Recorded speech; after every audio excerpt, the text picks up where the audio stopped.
Hey everyone, I welcome you all to this channel. आज हम पढ़ेंगे ट्रेन के कुछ नए क्वेश्चंस। ये है ट्रेन का पार्ट 4 और यहाँ पे जो पहला क्वेश्चन है आप देख रहे हैं, यहाँ पे क्वेश्चन कह रहा है कि the ratio speed of a passenger train and a goods train is 7:5। मतलब ये बोल रहा है कि दो ट्रेन है, इसमें एक पैसेंजर ट्रेन है और एक है गुड्स ट्रेन मतलब सामान वाली ट्रेन, जिनका स्पीड यहाँ पे दे रखा है 7:5। The passenger train cross the goods train in only 60 second. जो पैसेंजर ट्रेन है वो सामान वाली ट्रेन को 60 सेकेंड में पार कर देता है। And both are running in the same direction, दोनों एक ही दिशा में दौड़ रहे हैं। On same time a passenger train में एक यात्री बैठा है जो कि गुड्स ट्रेन को 35 सेकेंड में पार कर देता है। तो हमें ये बताना है कि लेंथ उन दोनों ट्रेन का क्या होगा, रेशियो बताना है उन दोनों ट्रेन के लेंथ का। तो जैसे कि यहाँ पे जो दिया है स्पीड का रेशियो, स्पीड दिया यहाँ पे पैसेंजर ट्रेन और गुड्स ट्रेन, कितना दिया यहाँ पे स्पीड 7:5। और ये बोलता है कि द पैसेंजर ट्रेन जो है गुड्स ट्रेन को 60 सेकेंड में पार कर लेता है। अब मान लेते हैं, अब 7 को हम अगर वैल्यू में लिखें तो इसको हम मान लेते हैं 7x स्पीड से चलता है और जो गुड्स ट्रेन है वो 5x के स्पीड से चलता है। अब ये बोलता है कि जो पैसेंजर ट्रेन है वो गुड्स ट्रेन को, पैसेंजर ट्रेन जो है गुड्स ट्रेन को 60 सेकेंड में पार करता है। तो अगर ये ट्रेन पैसेंजर ट्रेन है and this one is goods train, तो पैसेंजर ट्रेन जब गुड्स ट्रेन को पार करेगा तो एक खुद की लंबाई को और गुड्स ट्रेन की लंबाई को पार करेगा। मतलब अगर हम पैसेंजर ट्रेन लेंथ मान लेते हैं हम LP है और गुड्स ट्रेन का जो लेंथ है वो LG है और इनका स्पीड भी हमें पता है और दोनों एक ही दिशा में जा रहे हैं। जब एक ही दिशा में जा रहे हैं तो यहाँ पे कौन सा कॉन्सेप्ट आएगा, रिलेटिव स्पीड का। तो अगर एक ही डायरेक्शन में जा रहे हैं तो रिलेटिव स्पीड कितना हो जाता है, उन दोनों के डिफरेंस के बराबर। तो यहाँ पे इसका स्पीड है 7x और जो पैसेंजर गुड्स ट्रेन है उसका स्पीड क्या है 5x। तो अगर हम रिलेटिव स्पीड की बात करें तो कितना हो जाएगा 7x - 5x, कितना हो गया ये 2x। तो हमारे पास रिलेटिव स्पीड आ गया है। और जो है ये पैसेंजर ट्रेन गुड्स ट्रेन को कितने सेकेंड में पार करता है 60 सेकेंड में। मतलब यहाँ पे टाइम जो दिया है वो है 60 सेकेंड। तो जो हमारे पास फॉर्मूला है कि डिस्टेंस इक्वल टू क्या होता है, स्पीड इनटू टाइम। तो डिस्टेंस यहाँ पे कौन सा डिस्टेंस कवर करेगा, खुद का ट्रेन की लंबाई और गुड्स के ट्रेन की लंबाई, मतलब LP + LB कितना होगा स्पीड, कौन सा स्पीड, रिलेटिव स्पीड मतलब 2x इनटू टाइम, कौन सा टाइम 60 सेकेंड। तो हमारे पास जो LB + LP की वैल्यू आ गई वो हो गया 120x। ठीक है। अब अगला बोलता है कि पैसेंजर ट्रेन में कोई व्यक्ति बैठा है, पैसेंजर ट्रेन में कोई व्यक्ति बैठा है जो कि गुड्स ट्रेन को पार करता है कितने सेकेंड में, 35 सेकेंड में। अगर कोई आदमी यहाँ पे बैठा है और इस ट्रेन को पार करता है, मतलब जो है वो इस ट्रेन की लंबाई को कवर करता है। ठीक है ना। तो अगला जो यहाँ पे रिलेशन दिया है कि 35 सेकेंड में पार करता है, मतलब ये जो पैसेंजर यहाँ पे बैठा है गुड्स ट्रेन की लंबाई को कवर करेगा। मतलब अगर हम डिस्टेंस देखें तो LG = कितना हो जाएगा, स्पीड, कौन सा स्पीड, दोनों एक ही दिशा में फ्लो हो रहे हैं, बाहर जा रहे हैं, मतलब कौन सा रिलेटिव स्पीड। और रिलेटिव स्पीड कितना आया था हमारे पास 2x। तो 2x इनटू टाइम कितना लग रहा है यहाँ पे 35 सेकेंड। तो हमारे पास जो LG आ गया वो कितना आ गया 70x। LG आ गया 70x। अगर हम LG की वैल्यू यहाँ पे रखते हैं, ये LG है गुड्स ट्रेन का 70x यहाँ पे रखे तो LP कितना हो जाएगा हमारा 120x माइनस 70x कितना हो गया हमारे पास 50x। ठीक है, तो हमारे पास पैसेंजर ट्रेन भी आ गया और गुड्स ट्रेन का भी लेंथ आ गया। तो हमको क्या पूछा है, उन दोनों के लंबाई का अनुपात। तो अगर हम बात करें LP अपॉन LG तो ये कितना हो जाएगा हमारे पास, LP है 50x और LG जो है 70x। तो x से x कैंसिल, 0 से 0 कैंसिल, तो हमारे पास आ गया 5:7। तो ये हमारा आंसर हो जाएगा। तो ये कॉन्सेप्ट पर बेस्ड ये है कि अगर कोई ट्रेन दूसरी ट्रेन को पार करता है या कोई लंबी गाड़ी जिसका कुछ लेंथ है दूसरे लंबाई को पार करता है तो खुद की लंबाई और दूसरी की लंबाई दोनों को पार करेगा। लेकिन अगर कोई आदमी पार करता है तो वो दूसरे के लंबाई के बराबर ही पार करेगा। तो ये दो इक्वेशन बनेंगे, यहाँ से हम सॉल्व कर लेंगे। एक ट्रेन एक आदमी को 15 सेकेंड में 72 किलोमीटर की स्पीड से पार करता है। तो यह ज्ञात कीजिए कि कितने समय में यह ट्रेन एक दूसरे ट्रेन जो कि प्लेटफॉर्म पर खड़ी है जिसके लंबाई जो है 150% ज़्यादा है उस ट्रेन से कितने समय में पार करेगी। तो जैसे कि suppose this is a train, इसका लंबाई क्या है L और जो कि 72 किलोमीटर पर आवर की स्पीड से जा रही है, जो कि एक आदमी को कितने सेकंड में पार करता है, 15 सेकंड में। मान लेते हैं यहाँ पे एक आदमी है। सो अगर ये ट्रेन इस आदमी को पार करेगी मतलब खुद की लंबाई को पार करेगी। ठीक है, तो यहाँ पे जो डिस्टेंस कवर होगा वो L होगा और L कितना होगा, स्पीड कितना है 72 किलोमीटर पर आवर है और टाइम कितना है हमारे पास 15 सेकेंड। तो सबसे पहले अगर हम यूनिट को चेंज करें तो कितना होगा 72 और किलोमीटर को किलोमीटर पर आवर को मीटर पर सेकेंड में चेंज करेंगे तो कितना का मल्टीप्लाई करना पड़ता है 5/18 का और टाइम है हमारे पास 15 सेकेंड। तो ये हो गया 4 टाइम्स, ये हो जाएगा हमारे पास 300 मीटर। तो ये लेंथ आ गया हमारे पास ट्रेन का। अब ये बोलता है कि यह ट्रेन दूसरे ट्रेन को पार करती है जो कि एक प्लेटफॉर्म पर खड़ी है, मतलब इसका स्पीड क्या हो गया, स्पीड 0 हो गई और इस ट्रेन की लंबाई जो है 150% मोर देन है। तो अगर इसका लेंथ कितना है 300 तो इस वाले का लेंथ कितना होगा 300 इंटू 150% मोर है, मतलब 100 प्लस 150%। तो इसको अगर हम सॉल्व करें तो कितना हो गया 300, 100 प्लस 150 कितना हो गया 250 डिवाइड बाई 100, 2 जीरो से 2 जीरो गया, कितना हो गया 25 3 75, मतलब 750 मीटर।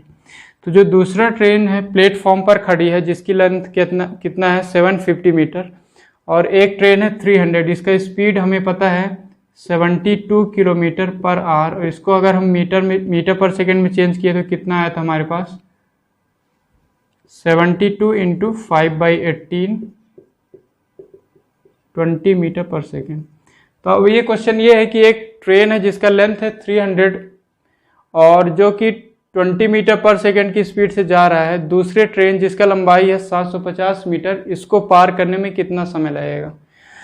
तो यहाँ पे जो डिस्टेंस कवर करेगा ये ट्रेन खुद की लंबाई और इस प्लेटफॉर्म पे खड़ी ट्रेन की लंबाई को कवर करेगा। तो टोटल डिस्टेंस कितना कवर करेगा ये 750 प्लस खुद की लंबाई कितना है ये 300, तो ये हो गया 1050 मीटर और इसका स्पीड हमें पता है कितना है 20 मीटर पर सेकेंड। तो यहाँ से हम टाइम निकाल सकते हैं, कितना हो जाएगा ये डिस्टेंस अपॉन स्पीड से कितना हो गया, स्पीड है हमारे पास 20, तो ये हो जाएगा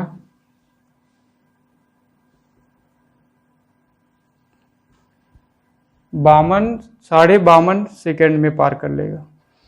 सो क्वेश्चन है कि दो ट्रेन एक इलेक्ट्रिक पोल को 4 सेकेंड और 6 सेकेंड में पार करती है। यदि दोनों ट्रेन एक ही दिशा में मूव कर रहे हैं और उनका स्पीड का जो रेशियो है वो 7:5 है, तो ये ज्ञात करना है कि वो दोनों एक दूसरे को कितने समय में पार करेंगे। जैसा कि हमें पता है कि अगर कोई ट्रेन किसी स्टेबल और इसका कोई लेंथ नहीं है, किसी पॉइंट को पार करती है तो खुद की लंबाई को पार करती है। तो यहाँ पे दिया है कि दो ट्रेन है, मान लेते हैं एक ट्रेन है जिसका लंबाई है L1 और दूसरा जो लेंथ है, दूसरे ट्रेन का लेंथ क्या है L2।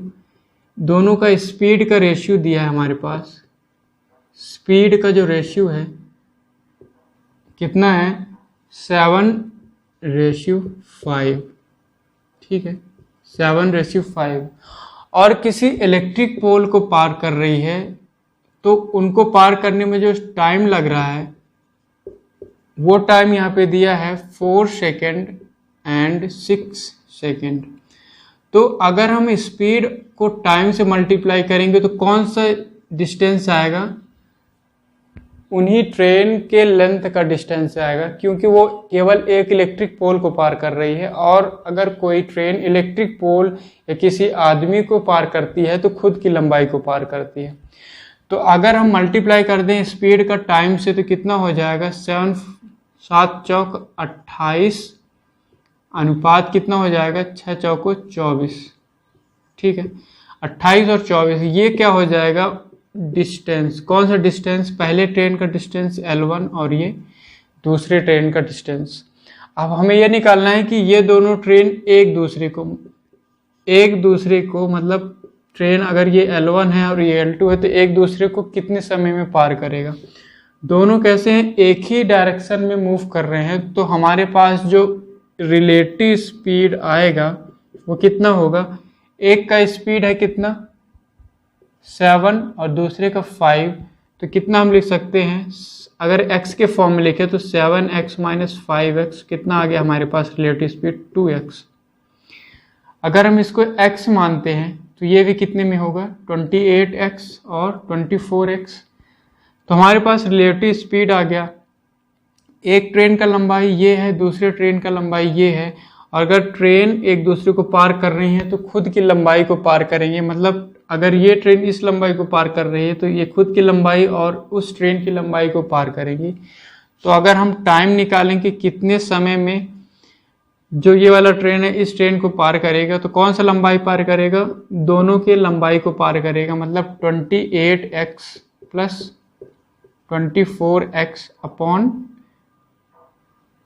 स्पीड, कौन सा स्पीड, रिलेटिव स्पीड मतलब 2x। इसको अगर हम सॉल्व कर दें तो 8 × 4 = 12, then 2 × 4 = 15 divide by 2 x cut गया, 2 × 2 = 4, 2 × 6 = 12, मतलब क्या आ गया 26 सेकेंड, ठीक है। तो ऐसे इसे सॉल्व करेंगे। चलिए इसी पर बेस्ड एक और क्वेश्चन यहाँ पे देखते हैं। ये दो ट्रेन हैं जिनकी लंबाई जो है क्या है इक्वल है, और एक इलेक्ट्रिक पोल को 7 सेकेंड और 5 सेकेंड में पार करती है। दोनों ट्रेन एक ही दिशा में सेम डायरेक्शन में मूव कर रही हैं, तो बताओ वो एक दूसरे को कितने सेकेंड में पार करेंगी। तो जैसा कि दो ट्रेन हैं एक ही दिशा में मूव कर रही हैं, किसी इलेक्ट्रिक पोल को पार करने के लिए जो टाइम दिया है, जो टाइम का रेशियो दिया है, कितना दिया है, टाइम जो दिया है वो है 7 सेकेंड और 5 सेकेंड। तो अगर हम इसका रेशियो देखें तो कितना हो जाएगा 7:5। अब इसने ये बोला है कि दोनों ट्रेन का जो लेंथ है क्या है कांस्टेंट है। ये ट्रेन इस पोल को पार करेगी तो खुद की लंबाई को, ये ट्रेन इस पोल को पार करेगी तो खुद की लंबाई को पार करेगी। अब जैसे यहाँ पे दिया है कि लेंथ ऑफ ट्रेन क्या है, लेंथ जो है क्या है कांस्टेंट। अगर लेंथ कांस्टेंट हो गया तो जो टाइम का रेशियो होगा और स्पीड का रेशियो होगा वो दोनों क्या होंगे, एक दूसरे के इनवर्सली प्रोपोर्शनल होंगे, मतलब एक दूसरे के उल्टा होंगे। जैसे हमने पढ़ा है कि अगर लेंथ कांस्टेंट हो गया तो जो स्पीड होगा वो टाइम का इनवर्सली प्रोपोर्शनल होगा।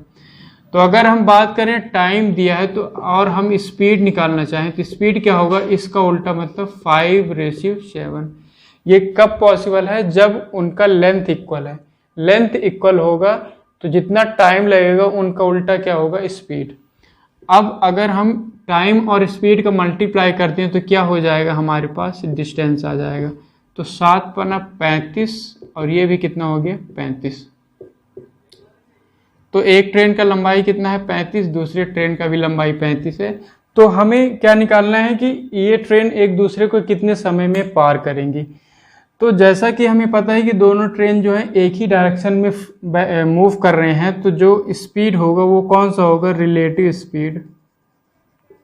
तो अगर हम स्पीड इन दोनों का रिलेटिव स्पीड निकालें तो कितना होगा, उन दोनों के डिफरेंस के बराबर। तो 7 - 5 मतलब कितना हो गया 2। ठीक है, तो स्पीड हमारे पास क्या आ गया 2। हमारे पास जो डिस्टेंस है 35 और 35 है। तो जैसा कि ट्रेन दूसरे ट्रेन को पार कर रही है तो उन दोनों के लेंथ को पार कर रही है। तो हमारे पास जो टोटल डिस्टेंस आएगा, टोटल डिस्टेंस कितना होगा 35 + 35 कितना हो गया 70। तो अब हम टाइम को फॉर्मूला लगा दें अगर, तो टाइम कितना हो जाएगा, डिस्टेंस अपॉन स्पीड। तो डिस्टेंस कितना है 70, स्पीड कितना है 2, तो ये होगा 35 सेकेंड।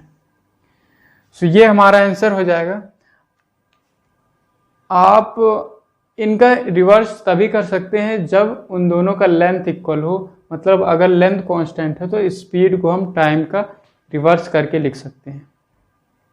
क्वेश्चन में क्या बोल रहा है कि एक कैट जो है एक टनल के 2/5 लेंथ पर बैठी है। मान लेते हैं एक टनल ये है, ये एक टनल है, टनल का टोटल लेंथ कितना है, लेट टोटल लेंथ मान लेते हैं हम 5 है। तो 2/5 मतलब ये 2 पार्ट हो गया, ये 3 पार्ट हो गया, टोटल कितना हो गया 5। तो यहाँ पे एक कैट बैठी है। तो 2/5 लेंथ ऑफ टनल पर एक कैट बैठी है और कहाँ पे बैठी है, एंट्रेंस गेट के, ये इसका एंट्रेंस हो गया। तो यहाँ पे कैट एक बैठी है। जब ट्रेन क्या करता है, विशल करता है, तो कैट स्टार्ट करती है भागना। यदि कैट जो है ट्रेन की ओर मतलब एंट्रेंस की ओर भागना स्टार्ट करे तो जो ट्रेन है उसको एंट्रेंस पे ही पा लेता है। और यदि कैट जो है अपोजिट डायरेक्शन में भागे, तो अगर कैट जो है इसके अपोजिट मतलब एग्जिट की ओर भागे तो जो ट्रेन है उसको यहीं पे पकड़ लेती है, मतलब जो एग्जिट पॉइंट है यहीं पे पकड़ लेता है। तो हमें ये बताना है कि ट्रेन का स्पीड क्या होगा यदि जो बिल्ली है, कैट का स्पीड कितना है 30 km/h। तो देखिए सपोज ट्रेन कहीं यहाँ पे है, ठीक है, विशल मारी ट्रेन ने, तो कैट जो है पहले इधर की ओर मूव करना मान लेते स्टार्ट करेगी। तो जितने समय में, अब जैसे क्वेश्चन में ये बोला है कि अगर वो एंट्रेंस की ओर भागना स्टार्ट करती है तो ट्रेन जो है उसको एंट्रेंस पे ही पा लेता है। मतलब क्या है कि जितने समय में कैट ये 2 डिस्टेंस कवर करता है उतने टाइम पे जो ट्रेन है वो यहाँ पे आ जाता है। ठीक है, इतना बात समझ में आ गया है कि जितने टाइम पे कैट जो है यहाँ से यहाँ आता है उसी टाइम पे ट्रेन जो है यहाँ से यहाँ आ जाता है। अब बोलता है अगर कैट इस डायरेक्शन में भागे तो ट्रेन जो है उसको यहीं पे पकड़ लेगा। ठीक है ना।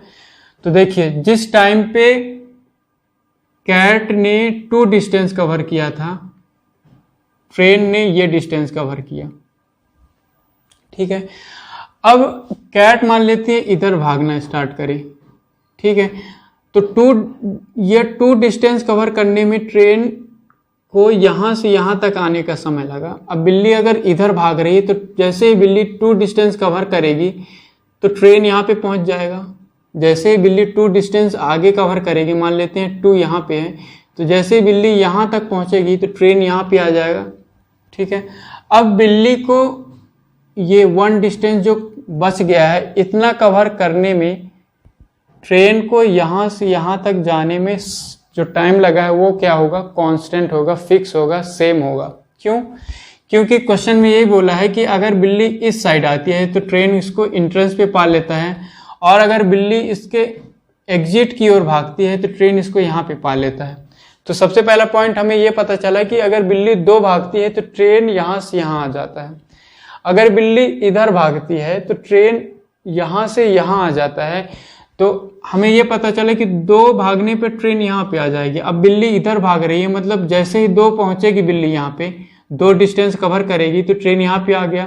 अब बिल्ली को यहाँ से यहाँ तक भागना है और ट्रेन को यहाँ से यहाँ तक जाने में सेम टाइम है। मतलब क्या है यहाँ पे, अगर हम बात करें टाइम कांस्टेंट का, टाइम कांस्टेंट है तो टाइम कांस्टेंट, तो डिस्टेंस अगर बात करें, distance covered by train and cat, तो जितने टाइम पे बिल्ली जो है 1 डिस्टेंस कवर करती है उतने टाइम पे जो ट्रेन है ये पूरा यहाँ से यहाँ तक आ जाता है। मतलब ट्रेन जो है 5 डिस्टेंस कवर किया।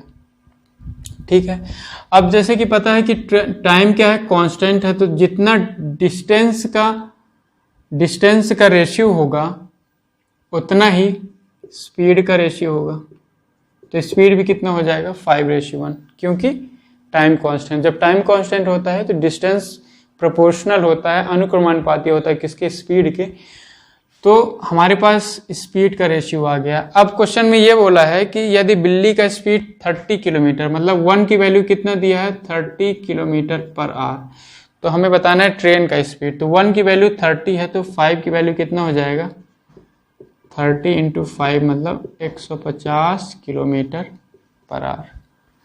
सो यही इसका आंसर है। आपको थोड़ा यहाँ पे कॉन्सेंट्रेट करना है कि जो कैलकुलेशन कर रहे हैं वो कैसे है। तो एक बार और रिवीजन यहाँ पे कर ले रहे हैं। क्वेश्चन में बोला है कि जैसे बिल्ली जितने टाइम पे इंट्रेंस पे आती है उतने टाइम पे ट्रेन जो है यहाँ पे पकड़ लेगा। अगर बिल्ली इधर जाती है तो ट्रेन जो है यहाँ से इसके एग्जिट पे पकड़ लेगा। ठीक है, तो अगर जितना टाइम बिल्ली को 2 डिस्टेंस कवर करने में लगता है उतना ही ट्रेन को यहाँ से उसके एंट्रेंस में आने के लिए टाइम लगता है। अब बिल्ली अगर इधर भागे तो 2 डिस्टेंस कवर करते ही ट्रेन यहाँ पे पहुंच जाएगा। और क्वेश्चन में बोला है कि अगर बिल्ली इधर भागती है तो ट्रेन इसको एग्जिट पॉइंट पे पकड़ लेता है। मतलब ट्रेन 5 डिस्टेंस कवर कर लेता है जितने टाइम पे बिल्ली जो है 1 डिस्टेंस कवर कर लेती है। और स्पीड डिस्टेंस के अनुक्रमानुपाती होगा क्योंकि टाइम कांस्टेंट है। तो ये 5:1 हो गया। यहाँ से हम वैल्यू कैलकुलेट कर लेंगे। So these were some important questions, and if you like the video please hit the like button and subscribe my channel. Thank you for watching.